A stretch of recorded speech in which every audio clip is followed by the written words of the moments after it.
buat semuanya yang memang harus dioperasi ya nggak usah takut karena nggak ada rasanya. Maksudnya nggak ada yang perlu ditakutkan. iya nggak perlu kan? ditakutin gitu loh. Yang penting penyakitnya kan sembuh kayak gitu. Iya. Mereka kan juga punya kekurangan. Kita juga Tapi punya mereka nggak kekurangan. tahu kekurangan mereka itu. Iya, makanya biarin aja. Anggap aja kayak mereka ngomongin kekurangan kita, pasti suatu saat kekurangan mereka juga diomongin sama orang lain. Nah, enaknya manggil apa? Retno atau apa ini? Terserah apa juga. Terserah. Panggil Retno lah ya. Iya, apa enak kakaknya. Kemarin kan dirimu sempat melakukan operasi ya di salah satu rumah sakit. Kakak mau tanya-tanya gimana awal mula kamu tahu ada benjolan di payudaramu? Awal mulai yang pertama atau yang kedua? Yang pertama. Kamu udah 2 kali ya? Iya. 2 kali. Oh, yang pertama sekali. Pastinya yang pertama beda dengan rasa yang kedua. Iya. Yang pertama itu awalnya waktu itu dari sekolah. Udah ada memang kan. Umur berapa ya? Itu umur berapa ya? Kelas 2 SMK. Oh, kelas 2 SMK. Iya, itu kan udah ada benjolan. Pertama kecil kan dia, tapi kerasa gitu Kak. Awalnya nggak mikir kalau itu, jadi ya udahlah biarin aja. Sampai waktu itu ada kawan operasi tumor juga. Tumor juga di bagian yang sama. Nah iya di payudara kan. Terus habis itu akhirnya nanya lah sama kawan kayak gini. Aku juga ada loh kayak gitu cerita-cerita kayak gitu kan. Terus habis itu coba lah periksa kayak gitu kan, tapi itu masih diabein kan. Terus habis setelah lulus, nah itu baru bilang ke orang tua karena udah agak besar. Kelas 2 SMA tadi, berarti 1 tahun itu ininya baru dilakukan operasi. Enggak, kan kelas 2 SMA baru lulus langsung operasi. Enggak baru lulus juga. Jadi, maksudnya baru lulus itu bilangnya. Baru lulus itu bilangnya kan, terus habis itu suruh katanya periksa lah gitu kan. Tapi nggak ada waktu kan, jadi ya udahlah, nggak kan. Ada waktu apa karena takut? Takut juga sih. Iya takut. Kan? Kan mikirnya nanti kalau memang beneran kan ngeri juga kan. Ya udah, jadi akhirnya apa?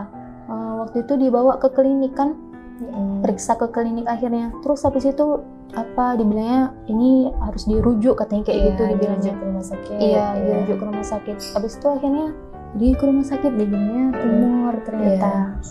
Itu sempat di USG nggak kamu? Yang pertama sekali itu? Yang pertama nggak ada USG. Nggak ada USG. Nggak ada sama sekali. Langsung operasi aja. Langsung operasi. Karena langsung teraba ya? Iya. Jelas soalnya. Dia kemarin berapa senti sih yang pertama sekali itu? Kurang tahu juga. Nggak nengok itunya. Udah agak besar sih, lebih besar dari yang kemarin. Besar pokoknya. Udah itu kamu operasi. Orang di luar sana pasti takut yang namanya operasi. Iya. Kamu ngerasain apa waktu dibilang ini operasi ya gitu? Apa yang kamu rasain? Iya takut kan, awalnya dibilang kan ini harus operasi. Jadi kapan mau operasi dia bilang gitu? Apa besok aja katanya kayak gitu kan? Oh kita yang ditanya? Iya ditanya sama dokternya. Terus Retno langsung bilang, cepet kali dok. Retno bilang kayak gitu kan. Janganlah hari Kamis aja. Waktu itu hari apa ya? Sebelum hari Kamis lah kan disuruhnya. Terus Retno bilang hari Kamis aja. Retno bilang kayak gitu. Iya. Karena takut kan. Terus akhirnya dibilangnya, oh ya udah Kamis ya katanya kayak gitu kan. Ya udah besok sore rawat inap katanya. Kan operasinya itu pagi Kak. Pagi ke siang gitu kalau kemarin. Iya. Yang pertama. Oh yang pertama pagi ya? Ketemu aku nggak sih? Enggak tahu. Yang pertama enggak? Kayaknya enggak deh. Enggak. Kayaknya. Sama teman yang satu lagi. Itu pasti deg-degan kan? Banget. Banget. Sampai dingin kali kaki rasanya. Setelah kamu masuk ruang operasi apa yang ini? Yang terbenak dalam pikiran, ruang operasi cuma segini doang gitu? Enggak. Pokoknya pikirnya deg-degan aja. Iya. Sampai dingin kali rasanya, udah di ruang operasi dingin kan, tambah lagi deg-degan tambah dingin. Karena di ruang operasi itu dingin. Pada saat nanti dokternya melakukan tindakan operasi, takutnya dokternya itu meneteskan ini keringat, jadi sebisa mungkin harus dingin. Jadi nanti takutnya netes keringatnya masuk ke bagian operasi jadi infeksi kan. Itu yang menyebabkan ruang operasi itu harus memang benar-benar dingin. Semua memang pasien yang mengeluh, "Ih, dingin sekali." Iya, makanya dingin banget kemarin. Padahal udah diputarin musik kan. Iya. Tapi tetap aja Tapi deg-degan. yang kedua kayaknya nggak ada putar Iya, musik nggak ya. ada. Yang pertama ya. Yang Udah pertama. gitu rame banget. Terus itu cowok, rata-rata cowok Iya, lagi yang cowok. pertama itu. Kali yang ada cewek, cuman itu asisten anestesinya yang cewek. Iya. Yang lainnya Kemarin, dokternya iya. cowok. Pertama Yang ada lainnya juga. cowok kan. Aduh, Mama apa tanggapannya Kak? Kamu melakukan operasi yang pertama sekali itu? Takut juga. Mama takut juga. Iya. Apalagi kan mama nggak pernah kayak gitu kan. Jangan kan ini kemarin waktu ini aja lap-lap badan aja nggak berani lihat. Oh, nggak berani? Iya, nggak berani. Waktu pertama kali malah saudara yang bantuin. Yang bantuin? Iya, nggak berani. Waktu kemarin masuk ruang operasi itu, Iya. katanya apa kaget tiba-tiba udah nengok pakai baju putih kan ganti Oh, baju gitu. kan? Iya, kaget. Jadi udah kemana-mana pikirannya. Iya. Ini kok baju putih nih. Rupanya baju itu ruang Iya. operasi. Udah kaget. Aduh. Kamu dirawat kemarin berapa hari sih? Yang pertama, Yang pertama itu? yang pertama 2 hari 2 malam. 2 hari 2 malam. Iya. Kamu kan udah 2 kali. Mm-mm. Yang pertama itu diperiksakan juga kan jaringannya? Yang mana? Yang pertama diperiksa juga jaringannya? Iya, diperiksa. Iya, diperiksakan hasilnya. Tumor jinak. Iya, atau- tumor jinak. Tumor jinak. Kemarin. Kan kamu udah 2 kali operasi kan? Yang kedua. Iya. Yang kedua juga udah diperiksa. Udah kemarin Hasilnya juga udah keluar. hasilnya udah keluar, cuma belum diambil. Kemarin udah diambil, cuma nggak dikasih tahu sama orang tua. Tapi kemarin waktu Itu hasilnya diambil, dibawa lagi sama dokternya. oh iya, Kak. Heeh. Jadi hasilnya itu antar ke ikutin ini aja sih. Ikutin ke polinya aja. Kalau memang nggak ada apa, nanti ke klinik dulu. Mau baca hasil gitu, minta rujukannya biar kamu dirujuk ke rumah sakit. Nanti kalau kayak gitu kan, ya syukur-syukur kalau itu tumor jinak sama dengan yang pertama, Iya. ya kan? Kemarin dokternya waktu pas cabut benang itu, Iya. dia bilang katanya, tapi kayaknya ini kayak yang pertama kayak gitu. Tapi hasilnya belum keluar. Iya, Kalau itu hasilnya belum. Kalau hasilnya sudah keluar, udah jelas. Iya. Baiknya seperti itu.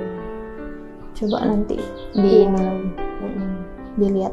Kan kalau udah keluar hasilnya kan dokternya juga bilang, oh ini hasilnya bagus, hanya aja ini tumor jinak aja gitu kan, udah lega gitu. Iya. Kan? Jadi kalau ada yang lain-lainnya ya kita biar tahu melangkah ke depannya seperti apa gitu. Tapi harapan aku ya itu sama dengan yang itu. Iya, semoga yang kemarin kan. Yang kedua kamu masuk ruang operasi itu beda nggak sih rasanya? lebih nggak terlalu lah deg-degan Karena daripada yang udah pertama. pengalaman ya. Iya, udah pernah. Yang pertama udah pengalaman. Aku yang pertama itu operasi aku nggak kasih tahu sama orang tua. Karena yang aku takutkan gitu. Enggak kasih tahu. Karena yang aku takutkan gitu. Jadi beban pikiran buat dia. Nah, malah aku yang kena marah. Karena nggak aku kasih tahu. Katanya, kamu nggak nganggap aku orang tuamu, katanya.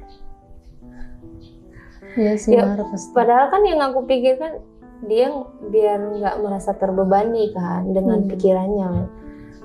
Malah dia yang marah-marah sama aku. Kenapa nggak kasih tahu? Sama kakakku juga ada kakak di sini aku nggak kasih tahu. Jadi kakak diem-diem. Diam aja. Nah aku itu kemarin tuh mau pulang kampung. Mau pulang kampung. Terus kok ada benjolan gitu. Operasi dulu lah baru pulang kampung biar tenang kan. Operasi keluarlah hasilnya kanker. Oh, itu kakak udah operasi baru keluar hasilnya? Iya. Kakak operasinya sekali atau 2 kali? 2 kali. 2 kali. Yang pertama dioperasi di rumah sakit yang kamu tempat itu. Keluarlah hasilnya seperti itu. Dirujuklah ke rumah sakit lain. Dirujuk ke rumah sakit yang ada dokter onkologinya. Dirujuk ke situ. Diperiksa lagi apanya itu, jaringannya itu dibawa ke Jakarta. Keluarlah hasilnya lagi seperti itu. Sama berarti? Sama. Jadi 2 kali. 3 kali dia pemeriksaan. Sekali dia hanya menggunakan jarum aja. Jarum kayak mana? Iya, dia ditusuk. Jadi kan jaringannya itu masuk dalam jarum itu kan. Dia FNAB namanya, dia ditusuk, masuklah dia itu. Itulah yang diperiksakan oleh itu. Jadi apa pesannya buat orang-orang yang takut ke ruang operasi? Gak ada loh pengalaman udah masuk ruang operasi itu kaki sih, kakinya udah plengkok gini, nggak mau ditelepon mamanya, nggak usah operasi, pulang aja ke kampung katanya. Padahal kamu ya udah pengalaman kan, dibius, udah tidur aja nggak ada ini kan, nggak ada rasa apa-apa kan, nggak ada. Pulang dia dengan kondisi kaki seperti ini. Jadi dia tetap nggak mau dioperasi. Nggak mau pulang kampung dengan kondisi seperti itu. Kamu pesannya apa sih buat orang-orang yang kayak aduh, gitu, apa ya? yang takut? Yang kamu rasain aja. Ada nggak yang menakutkan di ruang operasi kan? Enggak sih. Biasa aja kan? Awalnya ya memang takut kan pertama masuk gitu. Tapi kalau udah pernah nggak bakal takut lagi. Iya. Jadi nggak usah takut. Karena orang pikir, kalau operasi itu udah mau mati, ngantar nyawa aja ke ruang operasi, udah itu tindakannya pasti sakit. Ya nggak ada lah, nggak berasa. Iya, nggak ada rasa apa-apa kan? Lebih sakit di infus. Iya benar. Bisa di infus itu obat biusnya masuk dari situ aja. Iya kan? Udah tuh ngantuk, udah siap ya. Kadang pun kita nggak tahu. Iya. Udah siap aja. Iya kan? Kasih pesan dulu buat orang itu. Kasih pesan dulu. Aduh, apa ya? Buat semuanya yang memang harus dioperasi ya nggak usah takut karena nggak ada rasanya. Maksudnya nggak ada yang perlu ditakutkan. Iya, nggak perlu kan? Ditakutin gitu loh. Yang penting penyakitnya kan sembuh kayak gitu. Kakak sedikit cerita ya tentang pengalaman aku ya.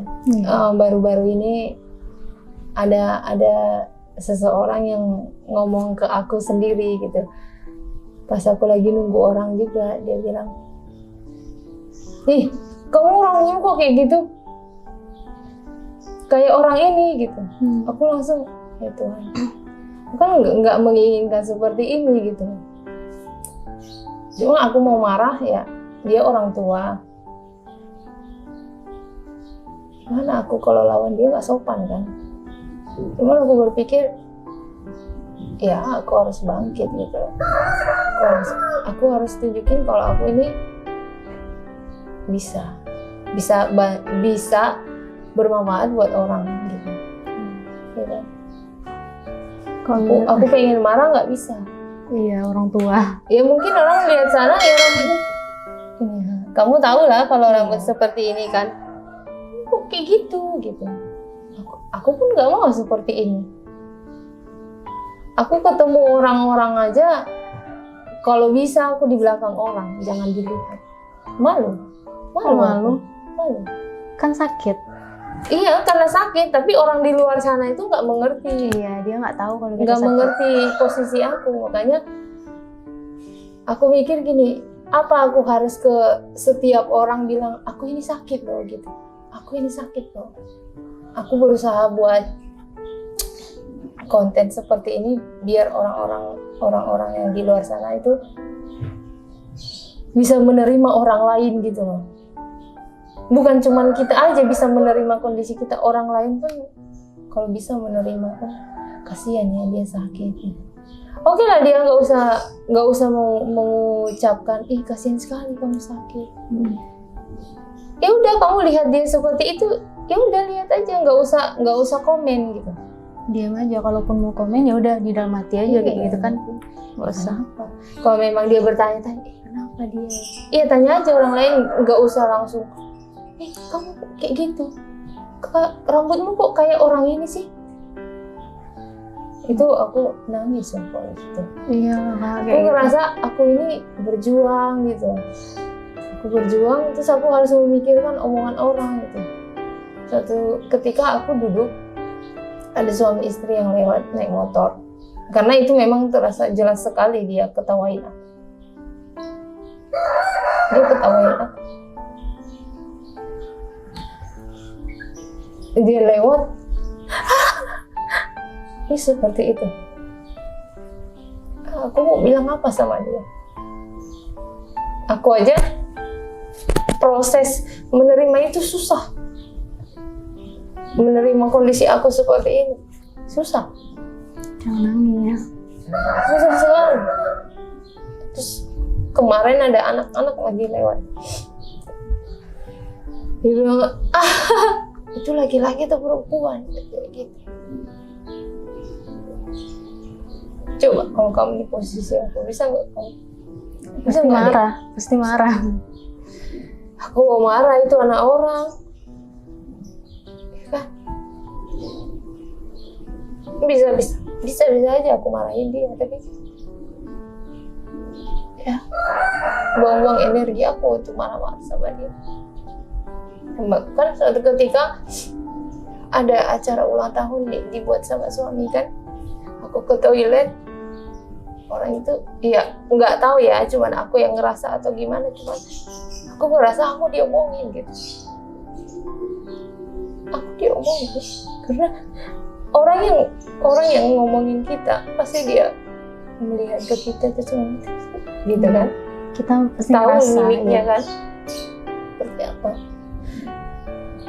Aku ya Tuhan, kenapa orang-orang nggak bisa menerima kondisiku kayak gini, padahal kan aku nggak mengganggu dia, aku hanya lewat di depan dia aja, nggak ada ngobrol sama dia, nggak, cuma lewat, tapi dia pun hanya menerima itu aja lewat aku depannya, nggak bisa. Dia berkomentar juga, bahkan aku harus tunjukin sama kalian kalau aku ini ya kondisi rambutku seperti ini bukan keinginanku. Sampai aku naik ke atas panggung, aku bilang aku proses pengobatan. Karena apa? Karena aku stres, bayangin mimik wajahnya nggak bisa menerima aku gitu. Aku ini dalam proses pengobatan, aku juga nggak mau seperti ini, aku bilang. Kalau seandainya kalian di posisi aku pasti berat, aku bilang. Mungkin pun kalian nggak bisa menerima. Bahkan aku sempat mau bunuh diri karena mau dengar omongan orang seperti itu. Aku nggak bisa terima. Iya. Kakak percaya diri aja. Yang penting kan suami kakak nggak ngomongin kayak gitu kan. Itu suami menerima kita kondisi ini, tapi kita kan nggak 24 jam sama suami kan. Iya. Kita ada pekerjaan, kita bekerja, terus kita ketemu orang. Setiap orang lihat kita pandangan yang ya gimana lah, pandangan orang yang nggak bisa menerima kita gitu. Ya, kalau kita kan ya bodo amat lah, lewat ya lewat. Apanya rambutnya seperti itu, penampilannya seperti apa, iya biasa aja kan. Tapi nggak bisa kita, iya tapi nggak bisa kita buat pikiran orang itu sama dengan apa yang kita pikirkan, nggak bisa. Jadi ya semangat aja sih. Iya, semangat buat kakak. Jatuh bangkit lagi. Iya, nggak usah dengerin omongan orang yang nggak penting kayak gitu. Mereka kan juga punya kekurangan. Kita juga Tapi punya mereka kekurangan. nggak tahu kekurangan mereka itu. Iya, makanya biarin aja. Anggap aja kayak mereka ngomongin kekurangan kita, pasti suatu saat kekurangan mereka juga diomongin sama orang lain. Buat semua orang yang punya sakit di luar sana, sakit apa aja, jangan takut buat ke dokter. Terus yang memang harus dioperasi ya lakuin aja apa standarnya kayak gitu, nggak perlu takut buat ke ruang operasi. Yang julid deh, yang julid. Oh, buat terus orang yang buat julid. orang yang julid ya. Iya. Jangan terlalu ini deh mulutnya. Kan kalian juga punya kekurangan Iya. kan.